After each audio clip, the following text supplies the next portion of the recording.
दिल्ली में चल रहे सेक्सटॉर्शन रैकेट की चौंकाने वाली कहानी, जिसमें खूबसूरत मुस्कान और मीठे लफ्जों के पीछे छुपा है एक खतरनाक जाल। एक लड़की जो अपने मासूम चेहरे और प्यारी बातों से व्यापारियों का दिल जीत लेती है। शुरुआत होती है फ्रेंडशिप से, मुलाकातें होती हैं, नंबर एक्सचेंज होता है, बातें प्यार में बदल जाती हैं। फिर होटल की एक मुलाकात में शारीरिक संबंध बनते हैं। लेकिन कहानी यहीं खत्म नहीं होती, बल्कि असली खेल यहीं से शुरू होता है। दिल्ली जैसे महानगर में, जहां प्यार और धोखे की लकीरें धुंधली होती जा रही हैं। सेक्सटॉर्शन एक संगठित अपराध बन चुका है। ये कोई प्रेम कहानी नहीं, बल्कि एक रैकेट है जिसमें फंसते हैं बड़े कारोबारी और बर्बाद हो जाते हैं अपनी एक गलती से। लड़की के हुस्न के जाल में फंसने के बाद जब शारीरिक संबंध बनते हैं, तो अचानक एक नया किरदार कहानी में दाखिल होता है, एक या दो वकील। इन वकीलों की एंट्री के साथ ही पूरा गेम पलट जाता है। आरोप लगाया जाता है कि लड़की के साथ जबरदस्ती की गई है, यानी रेप का केस। होटल के आसपास के थाना क्षेत्र के कुछ पुलिसकर्मी इस गिरोह से जुड़े होते हैं। वो पीड़ित को डराते हैं कि मामला दर्ज होगा, गिरफ्तारी होगी, परिवार बदनाम होगा और कई साल जेल में गुजारने होंगे। इस डर में फंसा व्यापारी अपने रिश्तेदारों को थाने बुलाता है और फिर शुरू होता है समझौते का खेल। गिरोह के ये वकील पूरी डील सेट करते हैं और लाखों रुपए की मांग की जाती है। कई बार ये रकम 10 से 20 लाख रुपए तक होती है। पैसा लेने के बाद लड़की, वकील और पुलिस तीनों गायब हो जाते हैं और पीड़ित लुटा पिटा घर लौट जाता है। उसकी एक गलती से उसका सामाजिक और आर्थिक जीवन तबाह हो जाता है।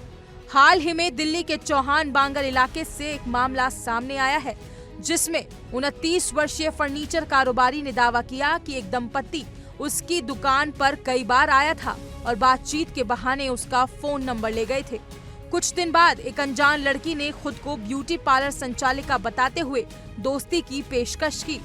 दोनों के बीच बातचीत शुरू हुई और फिर धीरे धीरे लड़की ने कारोबारी को भावनात्मक रूप से फंसा लिया। पुलिस को दी गई शिकायत के मुताबिक लड़की ने कारोबारी को होटल में मिलने बुलाया और वहां संबंध बनाने के बाद अचानक दो वकील मौके पर पहुंचे। उन्होंने धमकी दी कि लड़की के साथ बलात्कार हुआ है और एफआईआर दर्ज कराई जाएगी। कारोबारी के मुताबिक उसे कई घंटों तक होटल के कमरे में बंद रखा गया और डर का माहौल बनाकर लाखों की डील पर समझौता करवाया गया। इस मामले की जांच शहादरा जिले के पब्लिक ग्रीवांस सेल को सौंपी गई। जांच में पता चला कि आरोपी महिला और पीड़ित के बीच काफी समय तक व्हाट्सएप चैटिंग हुई थी। पुलिस ने कॉल डिटेल्स, होटल और थाने के सीसीटीवी फुटेज खंगाले, जिसमें ये पुष्टि हुई कि सेक्सटॉर्शन की पूरी योजना पहले से बनी हुई थी।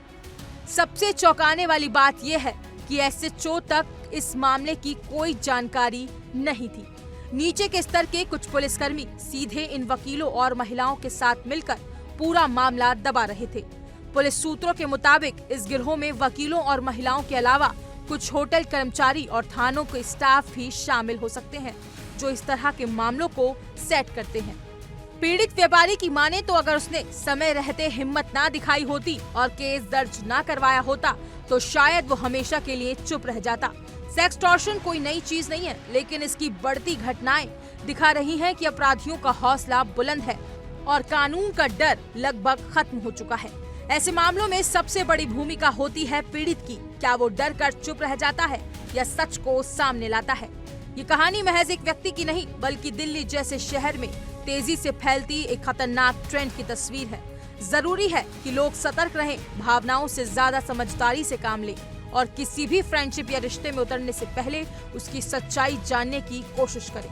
फिलहाल इस खबर में इतना ही। अपनी राय कमेंट सेक्शन में जरूर बताएं और ऐसी ही तमाम हर बड़ी अपडेट के लिए इंडिया डेली को सब्सक्राइब करना ना भूलें।